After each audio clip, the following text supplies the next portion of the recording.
السلام عليكم ورحمة الله وبركاته.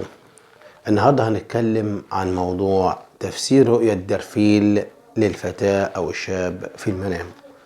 طبعا الدرفيل من حيوانات البحر، ولكن قبل كده احنا اتكلمنا عن موضوع البحر وما فيه.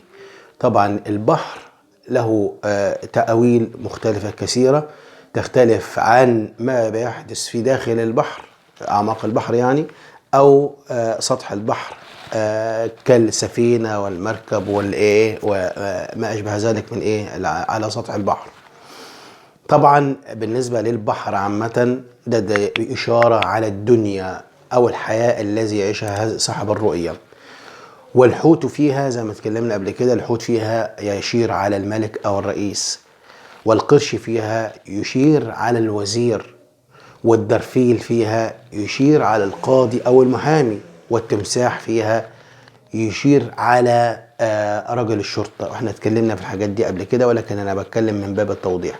فما يحدث في مع هؤلاء الحيوانات في أعماق البحر يحدث في يؤول أو يرتب على أصول الرؤية كتأويل ما يحدث بداخل البحر. طبعا بخلاف ما يحدث الأحوال اللي هي فوق سطح البحر زي السفينة خلاص أو اللانش أو المركب أو حاجة زي كده، دي برضو بتشير على الحياة العاطفية للشخص والحياة النفسية.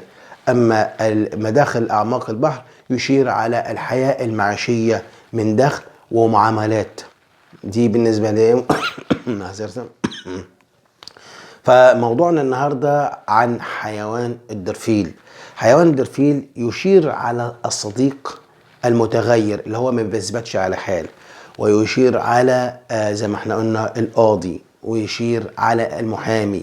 القاضي راجل يحب يخدم ويقدم الخدمات على حق، والمحامي يحب يقدم الخدمات على حق.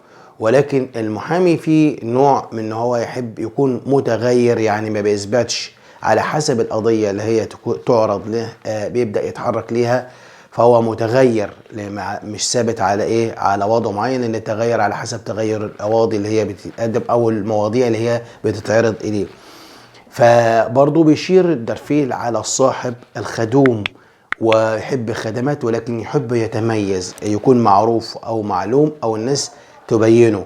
دي مهمة جدا للايه موضوع ده. طبعا لو اذا كان فتاة رأت ان هي اجتازت او امتلكت الدرفيل، فده دليل على ان شاب خدوم جدع يتقدم ليها، ولكن تكون حريصة لان هو متغير ومتقلب، ممكن الامر يتغير في لحظات.